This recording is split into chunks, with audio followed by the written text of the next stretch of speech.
One of the biggest challenges for aspiring digital marketing data analysts is creating a portfolio to prove to employers that they actually have the goods and they should be hired and to stand out across all the other competitors who are trying to get this job. So, how do you do it? How do you build a portfolio that helps them stand out? Well, it's difficult because there's so many different skills that you could demonstrate. There's data visualization, there's coding, there's communication skills. What do you actually emphasize and cover in a portfolio? Today I'm going to share my screen and go over the specific things that you can use to build an excellent portfolio that puts you above the pack when you are applying to these jobs. If you're not familiar with me, my name is Will Chow. I've worked over 8 years in the digital marketing space in the agency world, helping over 100 different clients across various different industries with their digital marketing efforts.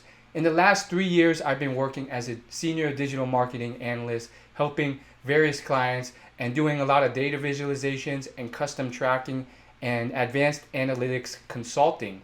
So we're going to jump into a screen share and show you how to build a portfolio, and we're going to show you how to emphasize the things that are most impactful. While there's a lot of things you could share and could show, I'm going to kind of prioritize them to show you what's going to give you the biggest bang for your buck. What are some things that you can kind of spend some time on because they're still essential, but you don't want to spend an excessive time on because they're not going to give you the bang for your buck that's going to really wow employers. So without further ado, let's jump right into it. All right, so we're going to hop into a tool here called Data Science Portfolio, portfolio.io technically. And this is just one of many portfolio websites out there. I don't think this is the best one. I don't think it's the worst one. I think it gets the job done. They're all fairly comparable.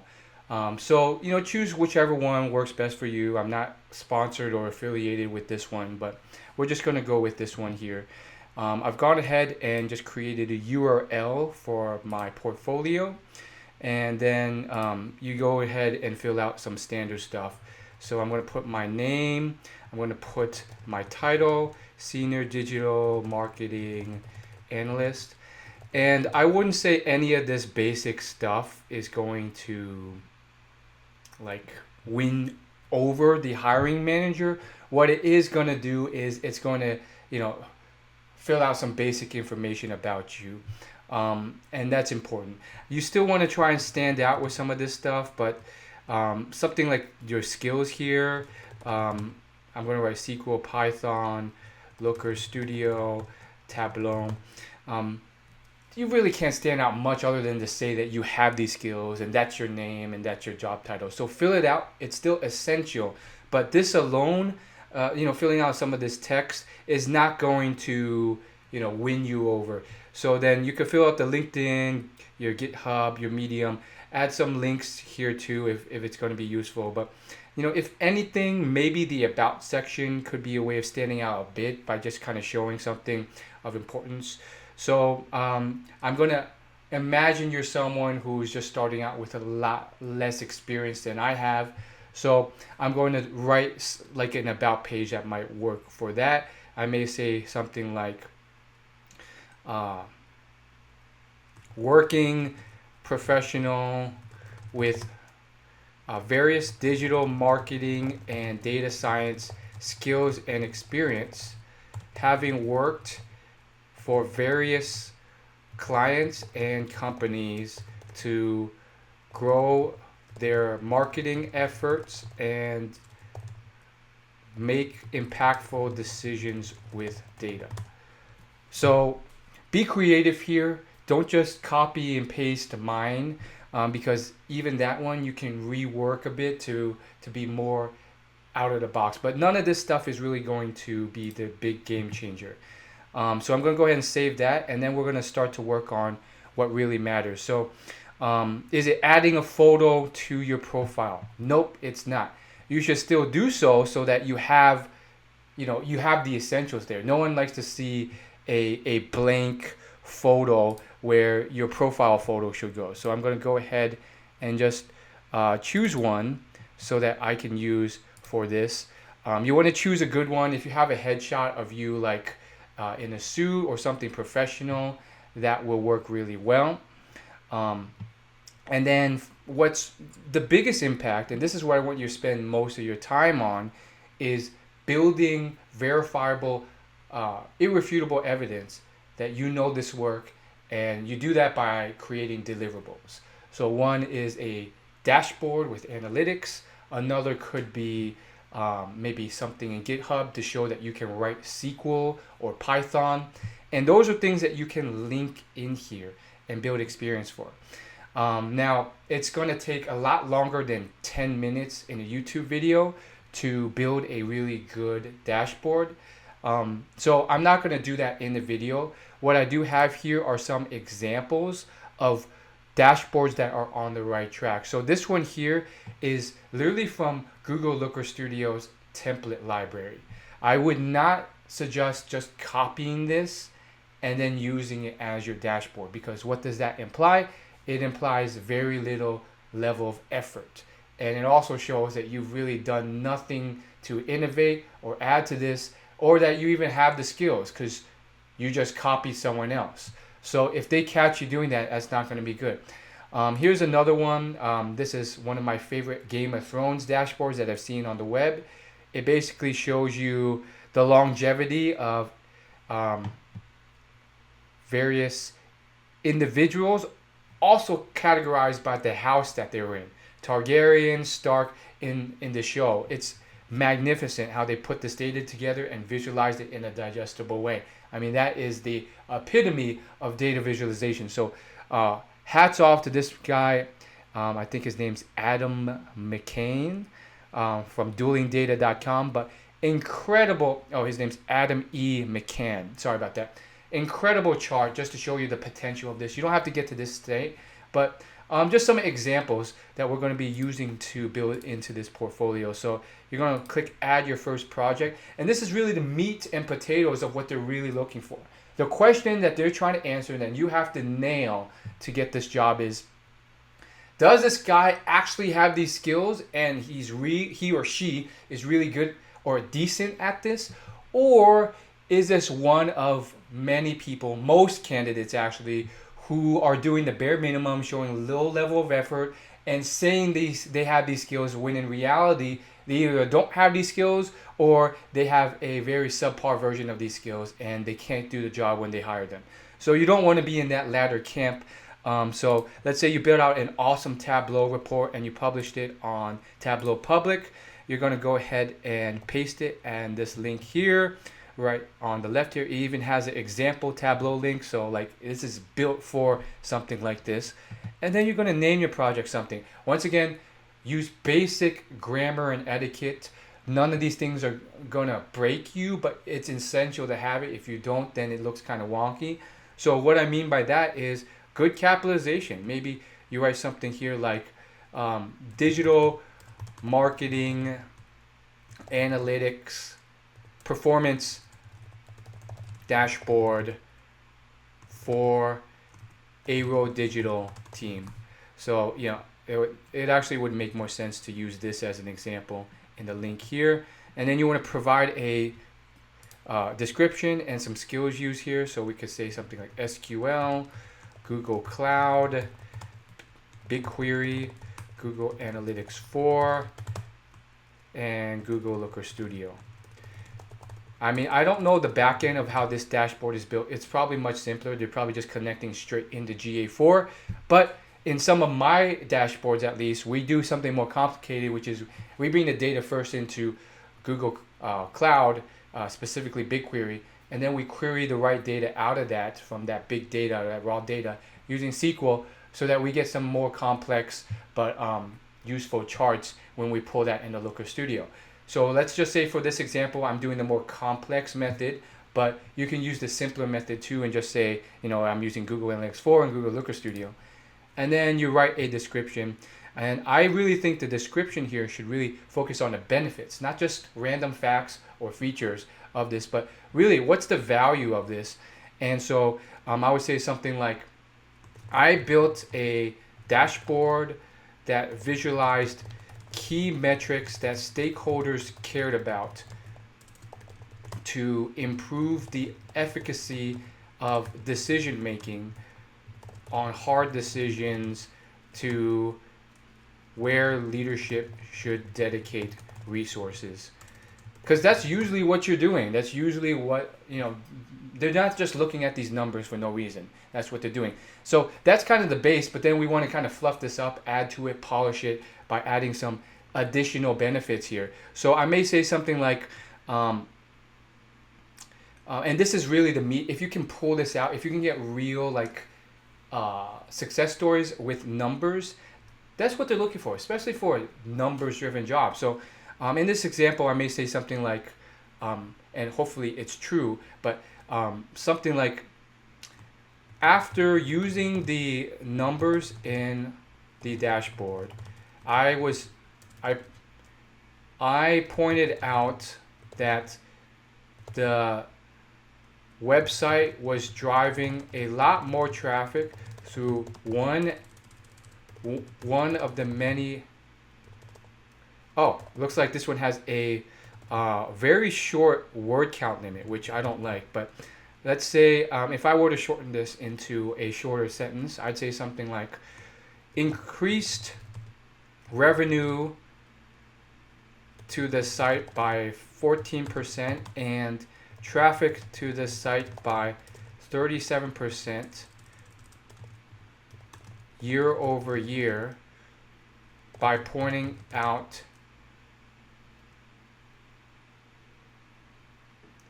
different marketing by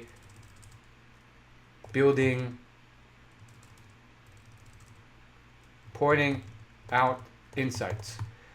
So obviously I would go into a bit more detail if there wasn't a word count limit on this one. You don't want to write an essay because they just have limited time to scan through this. Keep in mind that you're probably competing with dozens, maybe over 100 different candidates. And so just because they're also juggling a full-time job, they don't have time to read through an essay.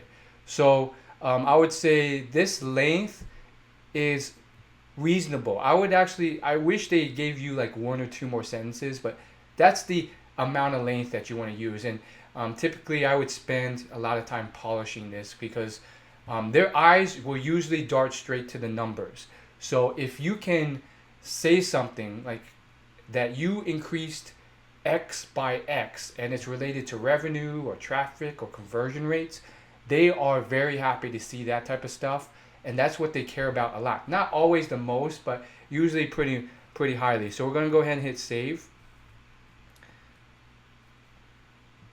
And then we have one project in here.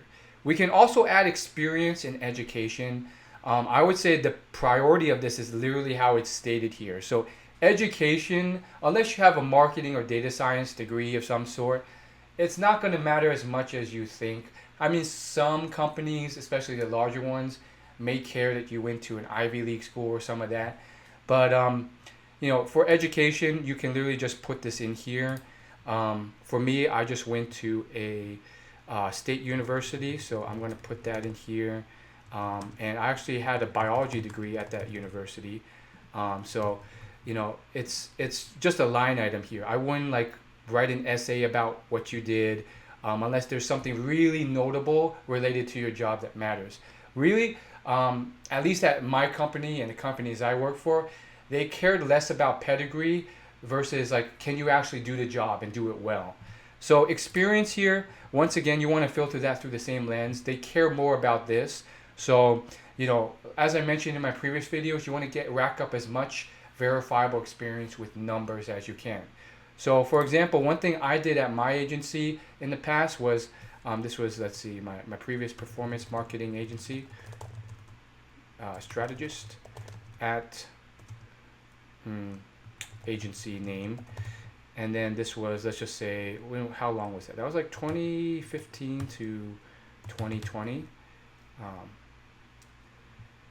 And then I would once again start with numbers that you increase. So for my previous role, actually increased the amount of leads that came in by 214%. I can't remember the exact amount, but I did that for the company through digital marketing efforts, including SEO and account-based marketing, to increase the relevant business traffic to the site, to which added 1.7 million in sales opportunities to the pipeline in HubSpot. So that's something I would write because I could actually speak to that. Now, if you were to do it and you're kind of starting out, then you want to kind of use whatever you have. It doesn't have to be millions of dollars. It doesn't have to be a 200% increase. Anything that you can speak to is probably going to be better than your most other out of college applicants who are just kind of speaking in vagaries as well. So maybe you helped let's say you helped Rita's ice stand in Hagerstown increase. So this is a small business. Increase their traffic year over year by 21% through identifying that social media were spending a lot more of their resources and ad budget on, based on the dashboard analytics dashboards built. And then I can add here digital marketing strategy, Looker Studio, GA4, and then I can add that here. And then let's say you have a separate dashboard or a GitHub project, you can add that as well. You don't need like 20 different projects. I would say like if you have 1 to 3 really key deliverables and you add those to your portfolio, that is enough to really satisfy stakeholders. So let's go ahead and take a look at what this finalized dashboard looks like. So as you can see here, this is kind of what it looks like. It reads kind of like a resume in a way, but one way you can really spruce it up a bit is to add a little bit of an aesthetic to it. So you can actually, I believe you can add a little image to each of these. So if I wanted to add a little image to this one here, I go ahead and click edit. And then I can add a preview image here. So you can grab this off anywhere. You can grab this off like, you know, a free copyright. You could do a screenshot. You could do find a free copyright free image library like pexels.com. So you're not like, you know, using an image that you don't have permission to use and you get copyright struck or sued or something. But for this demo, I just threw in a Netflix logo just because this is a fake profile. No one's going to see it online. And the images will just kind of help like flesh out your portfolio. Like if they see a Netflix logo or even a Rita's ice cream stand logo, they're going to be like, oh, wow, what's that? And then they're going to look into it. They're going to investigate further. Some people are more visual than words driven. So if they see images, they're going to gravitate to that first versus just the words. So as you can see, this is kind of how it's built out. I'd love to do another video where I show you how to build out an actual Looker Studio dashboard. So if you're interested in that, leave a comment. But once again, as I mentioned, a deliverable like this is really the crux of like showing that you have your skills in check and you can prove it. A portfolio, even though a lot of people are like super eager about a portfolio and they think, oh, I can just do a portfolio. Oh, and they see these videos that say build a portfolio in 10 minutes or less, job guarantee. First off, it's not going to take just 10 minutes when you add in the dashboard and the GitHub project and all that stuff. It can take hours to polish a really good dashboard from scratch if you're building it. And the portfolio itself is really just a shell. It's kind of like a skeleton. So obviously you still want to fill it out in a really effective way, almost like a resume. But really what the employers, the hiring manager is going to look at and click into is they're going to scan like, your description. Their eyes going to jump right to the image and then like any numbers you throw in. And so it's great if you can speak to anything like I increased revenue to the site by 14%. And then they're going to click into this because what they really want to see is, yeah, can this guy actually do what we're telling them? Let's see an actual deliverable they have. And then they're going to scrutinize this. And you best believe that some of these hiring managers, they know what they're talking about. They can do this themselves. So don't try and BS it. Actually build something of effort. Now, this Aero Digital Looker Studio template example is a great thing to model, maybe a great thing to use as an example to get your brain juices flowing, but certainly don't just copy this from scratch and make no improvements to it. Just a couple tips here, but I'll save the rest for a separate video. I would get rid of this like site health stuff. Maybe I keep bounce rate, but really what leaders care about is traffic going up or down, why? And then you break down why that is by traffic channel. And then sometimes you get even more granular, and if a certain traffic channel is doing well, like organic traffic, you break it down by the specific keywords that have gone up in rankings, so that they know the what and then the why. And then they're really trying to drive more traffic to the site. They're trying to increase their conversion rates. So you need to speak to all that. Okay, what pages did the conversion rate go up? Why did it go up? Why did it go down? Why are people bouncing on this page? So basically, traffic and conversions. That's not always the case. Some nonprofits I've worked with, they care more about user experience or accessibility. So you can speak to those things. Once again, do research on the company you are interviewing for, so you know what type of company they have and what their goals are. And then you build your dashboard in accordance to that. Don't just try and throw a one-size-fits-all dashboard to it. So with that in mind, I probably reconfigure some of this. I get rid of the site health section, transactions and e-commerce. Maybe if you're doing an e-commerce site, but for some sites, their conversion is just a lead form capture. So then I would do that. This one's kind of highlighting device performance, like mobile versus desktop. That could be useful for the technical SEO section of a page, but I wouldn't put it in the overview. I'd probably put it in the second page. So, and then you could click on the left here to see all the different pages here. Here they have Google Ads and paid search and a breakdown of that, which is fantastic. Those are some very key channels here. So they know what they're doing here, but I wouldn't necessarily break it down by city unless there's like very region specific campaign. Usually we're more focused on just cost per conversions, and clicks to the site from your advertising platforms. So as you can kind of see, there's certain nuances to seeing if you really know what you're talking about versus you're playing with it. And you don't have to get it right 100%.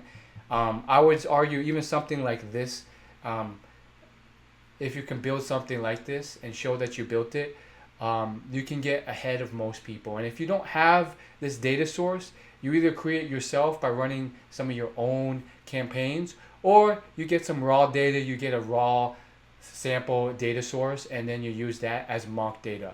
So thanks for watching. Hopefully this helped. Hit that subscribe button if you want more videos like this, and join my free email newsletter. Link is in the description if you want more exclusive detailed tips on how to break into this job and get a job as a digital marketing data analyst, which is a subset of a data analyst that requires less coding and more expertise on specific marketing tools